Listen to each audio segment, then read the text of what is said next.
Hello, it's Henry again. This video was done back in 2007, a long time ago for viewers here in the 2024. It was an epic 200-kilometer journey through the Temagami wilderness from the hub up into the Lady Evelyn system and back out again, with my lifelong canoe buddy Frank, known online as Canoe Man 1961. Frank did a fair amount of the video making of this film along with stills that I took, and then I did the editing. So I just wanted to share this video with you as we get into spring now and get closer to the 2024 tripping season. Hopefully you enjoyed as much as I did first making the trip and creating this video for you. Thank you for watching.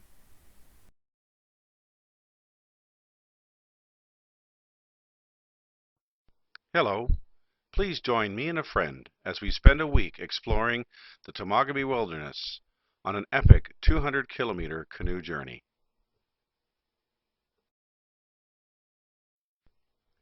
The Temagami region is located approximately 100 miles or 150 or 60 kilometers north of North Bay, Ontario.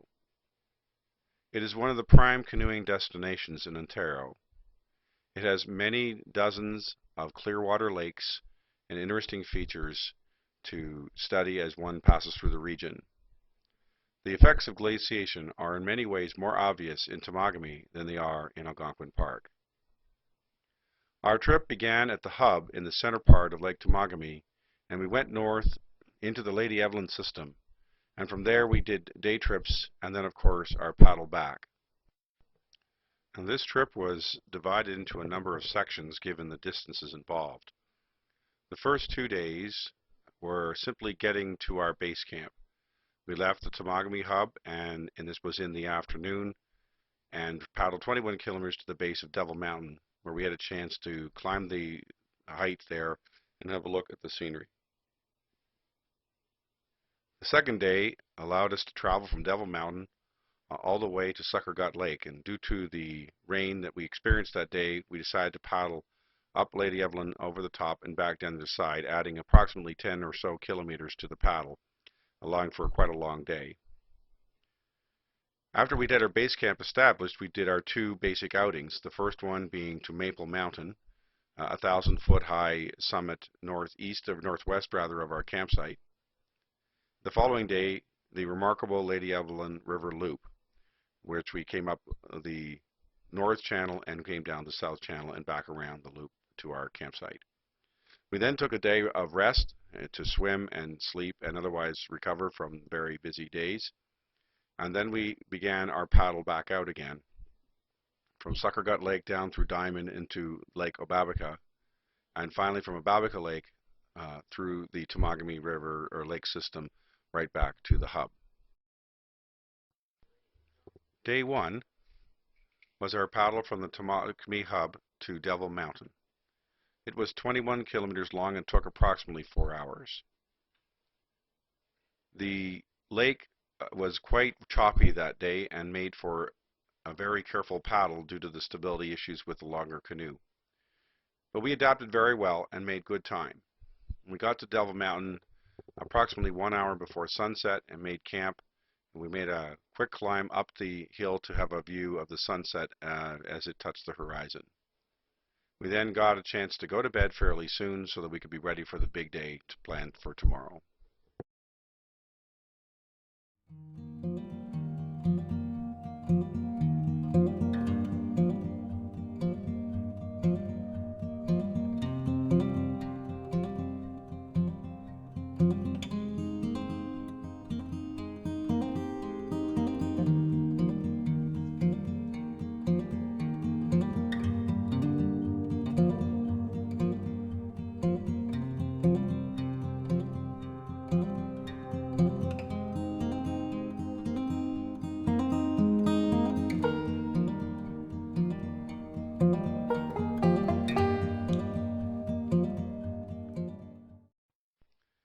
Day 2 was the long paddle from Devil Mountain to Sucker Gut Lake campsite.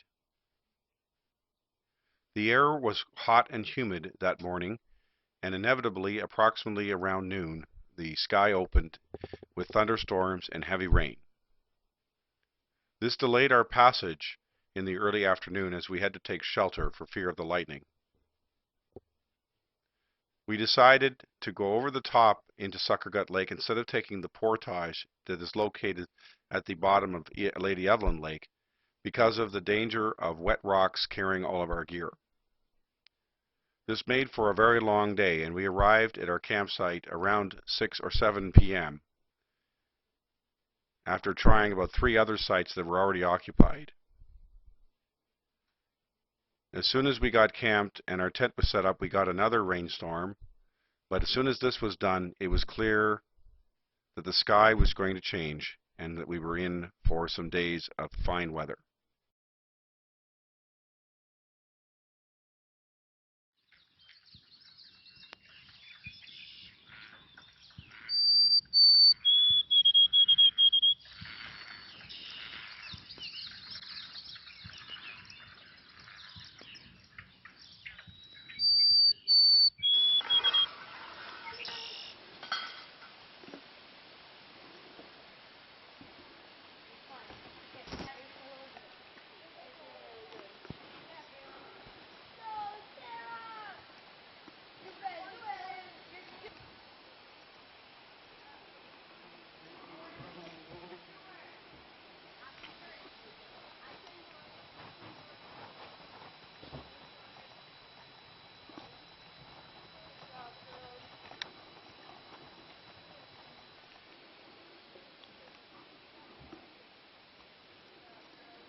Here at the Sharp Rock Portage, we saw the remains of a large logging chute that was used to ship logs from one lake to another during the spring log drives in times long ago.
Day 3. This was our trip to the summit of Maple Mountain. Maple Mountain is a ridge that is approximately 1,000 feet higher than the surrounding countryside, and thus views from the top of Maple Mountain allow one to see for a long, long way, perhaps 30 kilometers.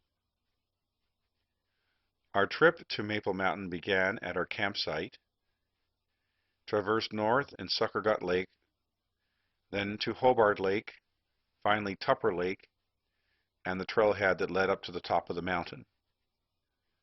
By the time we got to Tupper Lake, the winds had come up and it was quite a paddle across the lake, and we were grateful that we were working in a canoe with 2 people. This also indicated that the winds at the top of the mountain would be fairly significant. We returned by coming back down the mountain, paddling back through Tupper and Hobart Lakes and back to our campsite for a total day of approximately 30 kilometers. Even though we spent 10 hours, probably 2 hours at least was spent at the summit of Maple Mountain enjoying the view.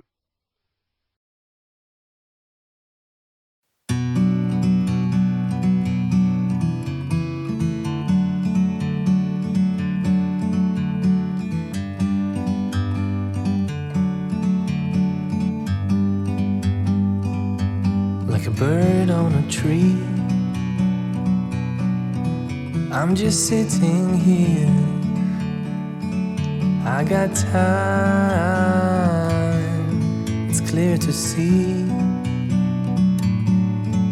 From up here, the world seems small.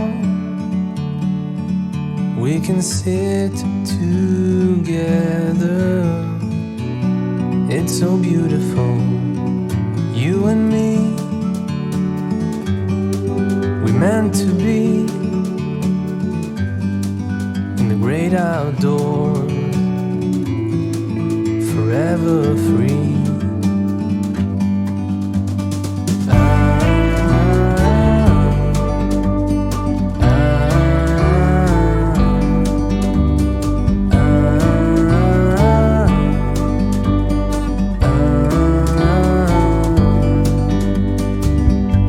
Sometimes you need to go and take a step back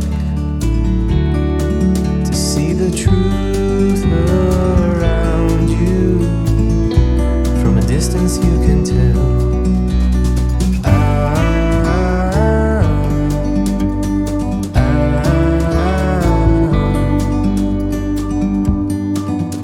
You and me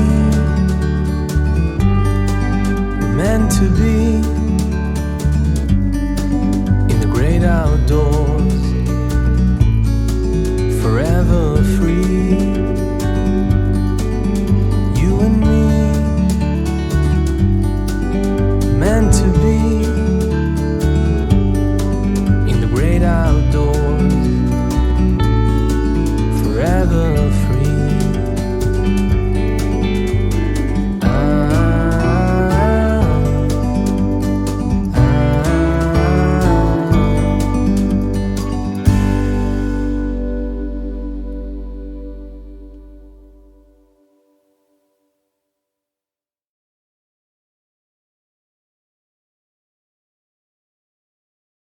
Hello, thank you very much for watching my video. If you enjoy my work, I would very much appreciate it if you would consider subscribing to my channel.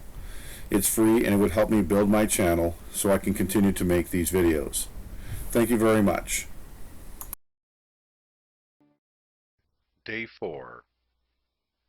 Our trip around the Lady Evelyn River Loop, 33 kilometers in 11 hours, was every bit as spectacular as I'd been told it would be. We left our campsite and traveled west along the Lady Evelyn River and encountering one amazing waterfall after another. Each of these falls had substantial drops and a substantial water flow. It was truly remarkable.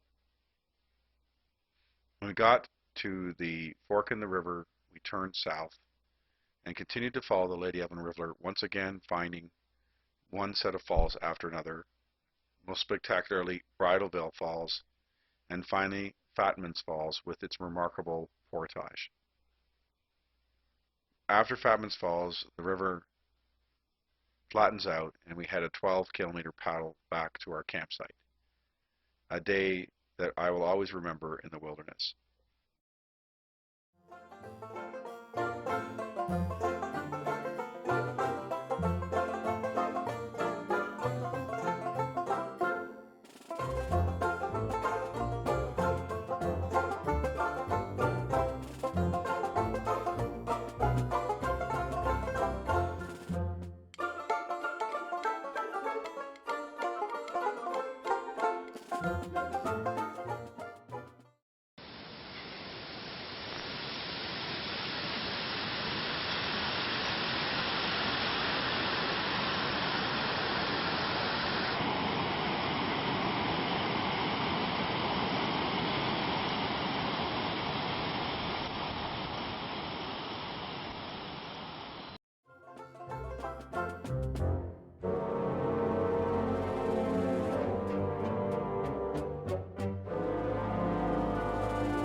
As one passes around Fatman's Falls on the portage, you come to a precipitous descent due to the significant canyon in which you find yourself, and this is known as Fatman's Portage.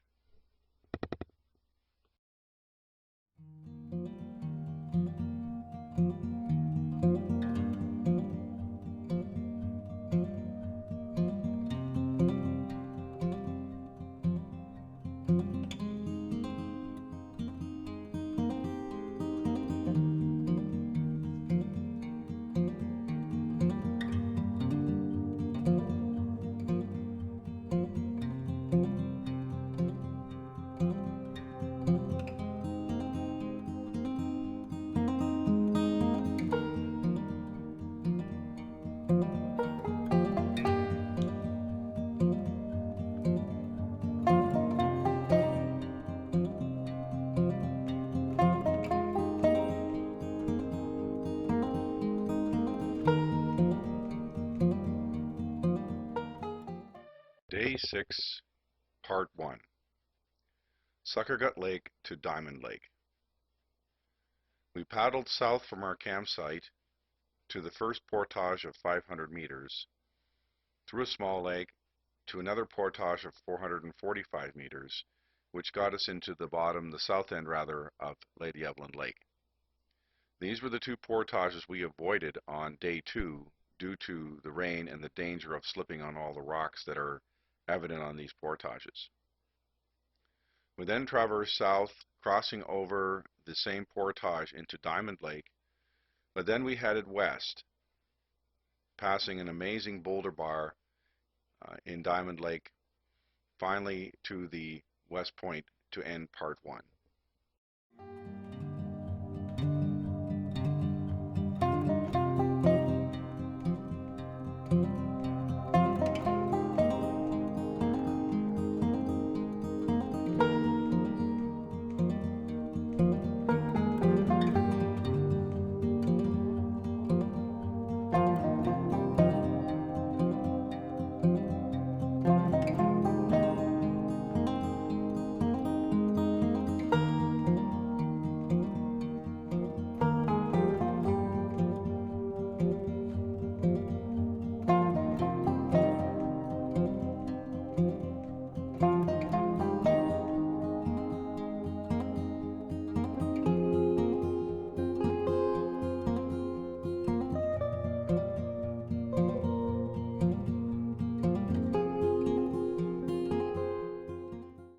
Day 6, Part 2, Diamond Lake to Obabika Lake.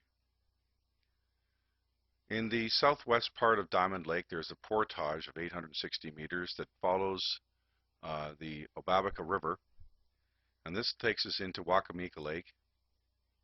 Paddling across Wakamika Lake, we enter another aspect of the Obabika River. And this area is amazingly winding and takes quite a while to travel through. However, the river is deep and probably 3 to 4 meters wide. So the only real challenge is the winding. So it's nice when you have two people in a canoe to navigate the turns.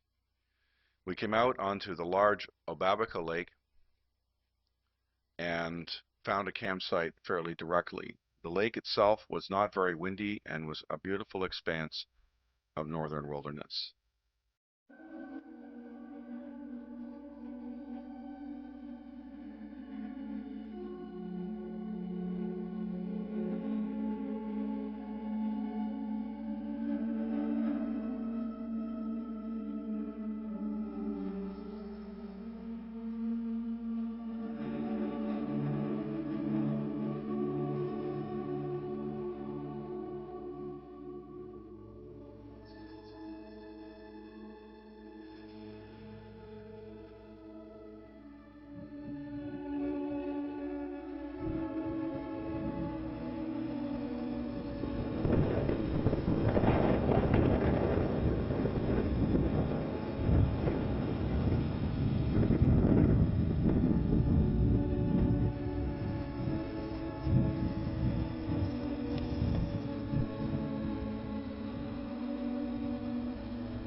Day 7.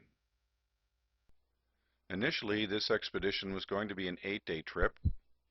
We were going to spend the day exploring some of the coves and rivers off of Obabika Lake.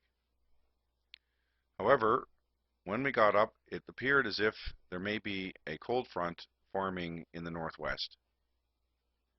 Obabika Lake is a large lake, and we decided that given the success of the trip so far, it might be wiser to simply paddle for home on that day, which is what we decided to do.